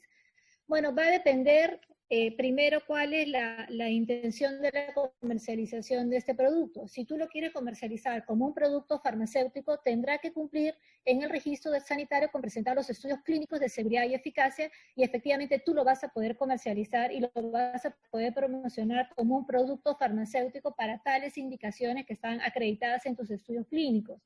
Si tú lo presentas como un producto natural de uso en salud, ya no es un producto farmacéutico. Y por lo tanto, lo único que vas a tener que presentar es una monografía que acredite los usos tradicionales, pero no lo vas a poder comercializar como un medicamento que, para indicaciones determinadas para el tratamiento de enfermedades, sino que coadyuva para el uso, porque fíjate que es un producto natural de uso en salud. Esas vendrían a ser las dos diferencias. Vamos a continuar con las otras preguntas.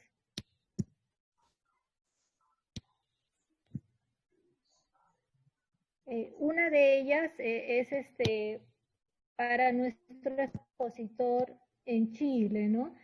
el tema del porcentaje de THC y CBD, ¿cómo funciona en Chile? Creo que lo explicaste en tu presentación, pero a lo mejor lo quieren profundizar un poquito más, Guillermo. Sí, en Chile no hay ninguna norma que esté regulando esa materia y por lo tanto lo único que hemos obtenido ahora es fruto de consultas directas al ISP, de cuándo estamos en presencia de un producto que debe ser tratado como psicotrópico o como un producto distinto. La respuesta que recibimos fue, en la medida que tenga menos de 0,9% de THC, va por el canal regular y producto simplificado.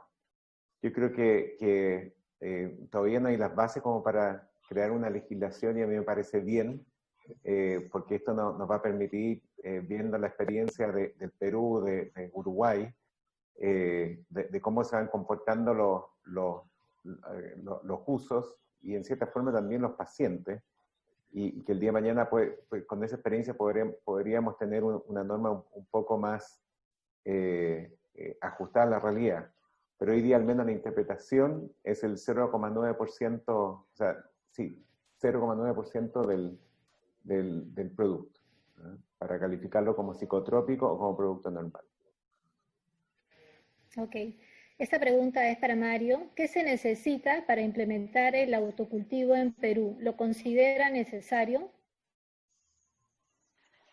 Yo creo, en lo personal, yo creo que es una norma que debería salir, debería haber complementar la ley actualmente existente, permitiendo el cultivo y el autocultivo con todas las reglas que tienen que ver en términos de exigibilidad de calidad, de acreditación de la calidad, de la certificación de la misma y de los controles que deberían hacerse con respecto al cultivo y autocultivo, pero lo que se requiere es una ley.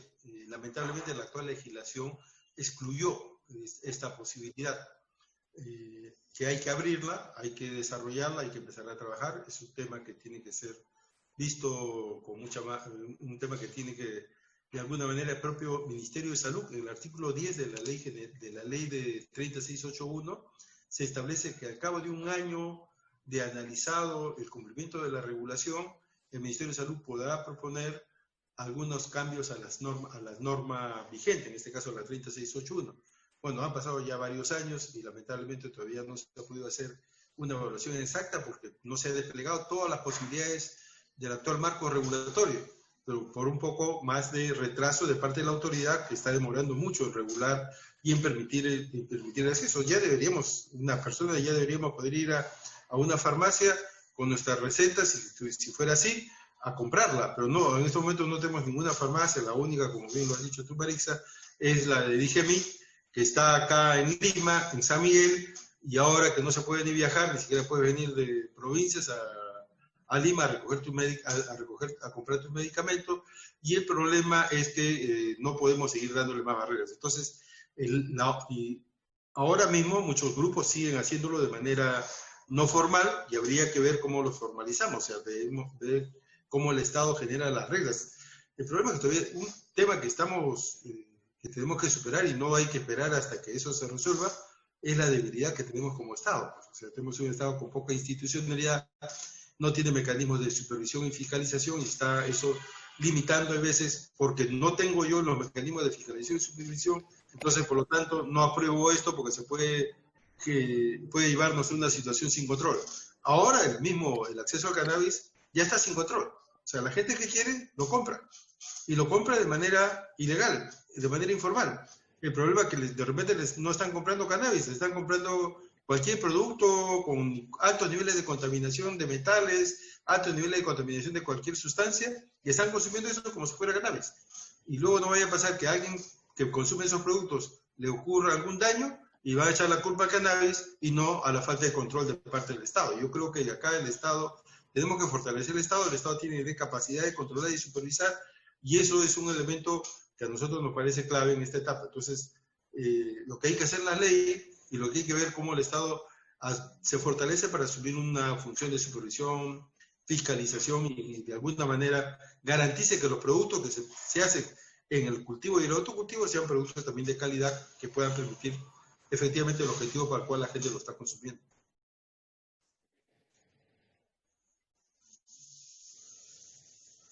Muchas gracias, Mario. La verdad es una realidad, la verdad el autocultivo, el tema del autocultivo y lo que llegan finalmente, como indicas Mario, son productos estándar, ¿no? Porque con el autocultivo, desconociéndolo o indicando que está prohibido, estás desconociendo una realidad que en la práctica se está dando y que sería mejor regularlo, ¿verdad? Acá hay otra pregunta. Y dicen, ¿consideran razonable que Digemit aplique un manual de buenas prácticas de manufactura para productos farmacéuticos a un producto herbario natural como el cannabis con fines medicinales? Mira, esta pregunta es interesante y es una pregunta interesante en tiempos de COVID-19. En realidad, la Digemit quiere aplicar el BPM o buenas prácticas de manufactura de los productos farmacéuticos a todas las categorías de productos. Y en eso también hablamos de los dispositivos médicos o de equipos médicos. Lo que está sucediendo en la práctica es que esta regulación de buenas prácticas de manufactura para productos farmacéuticos solo sirve para productos farmacéuticos, pero no debería ser aplicada para otras categorías.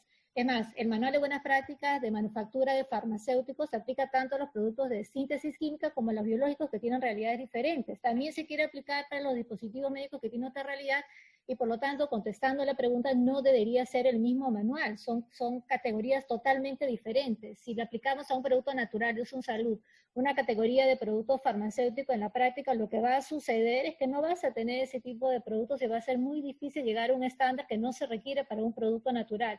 Es más, si vemos las estadísticas, ¿cuántos medicamentos de productos de síntesis química hay y cuántos medicamentos herbarios hay? En medicamentos herbarios, creo que contados con esta mano, existen registros sanitarios. No hay un solo registro sanitario de medicamento herbario, solamente creo que hay 2 o 3 registros exagerando.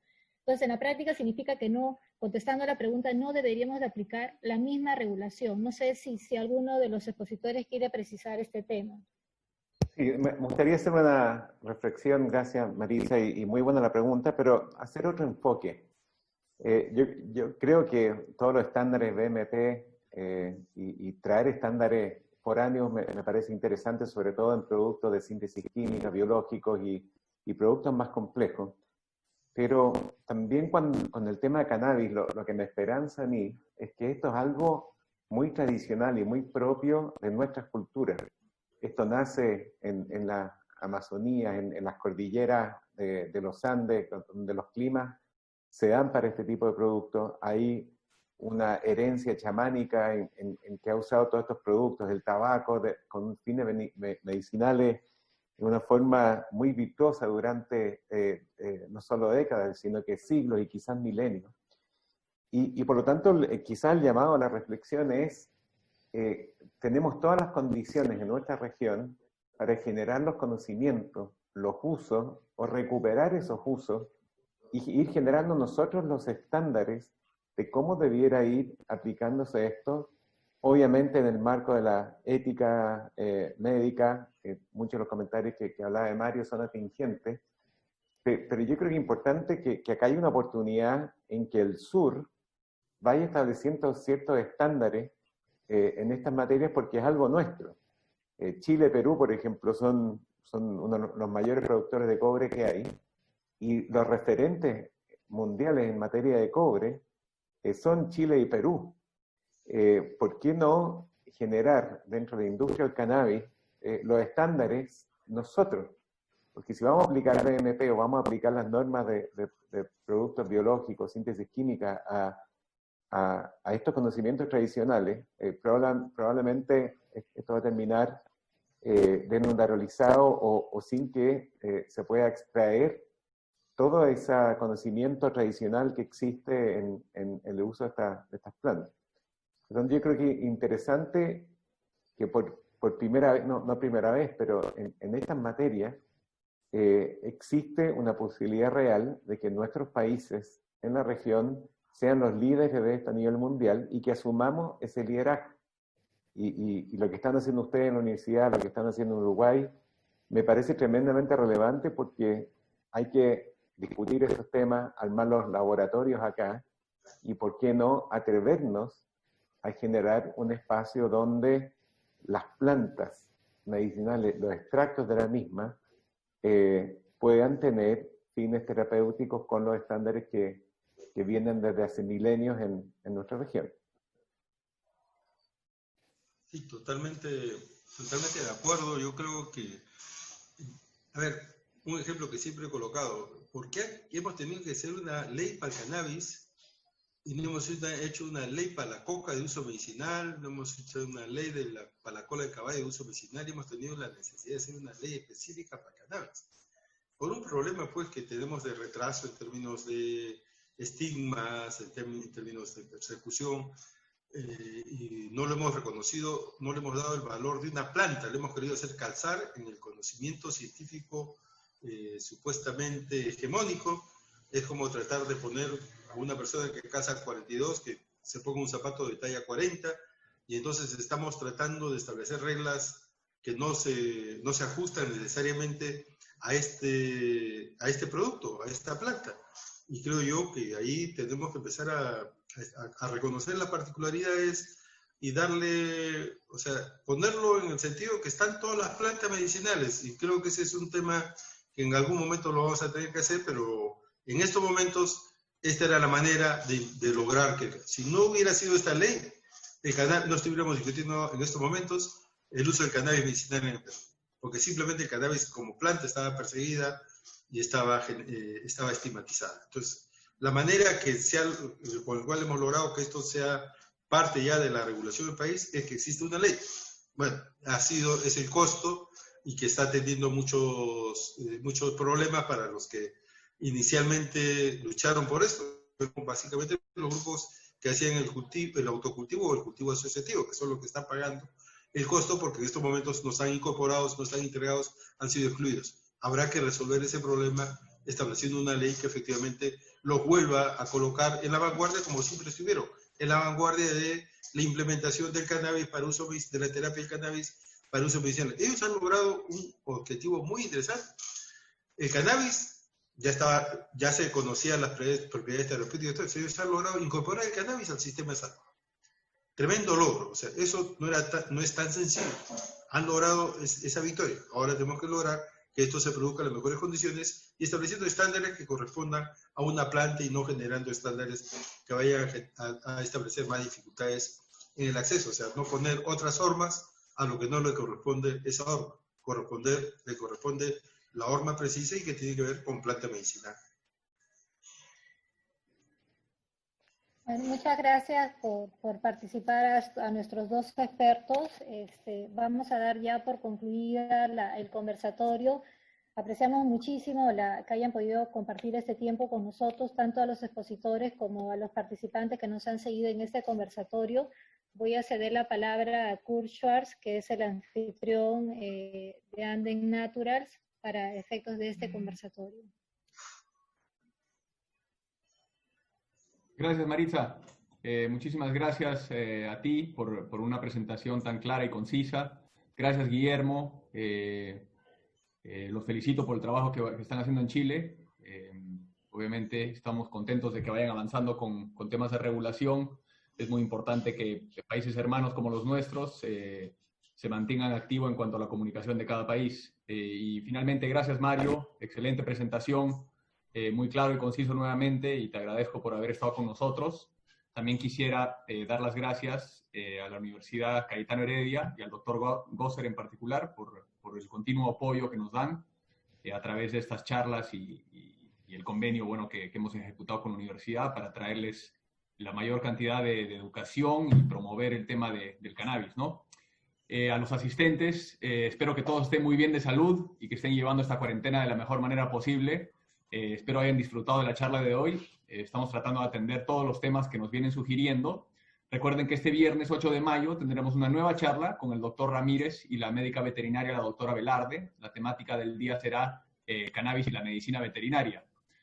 También agradecemos muchísimo el feedback que nos han estado enviando con relación a las charlas. Recuerden que cualquier consulta o sugerencia la pueden enviar al correo electrónico andennaturals@andennat.com, y ahí tan pronto podamos atenderemos todas sus sugerencias y consultas. Muchísimas gracias a todos y buenas tardes. Hasta luego. Nos vemos. Gusto. Gusto, Maritza. Gusto, Guillermo.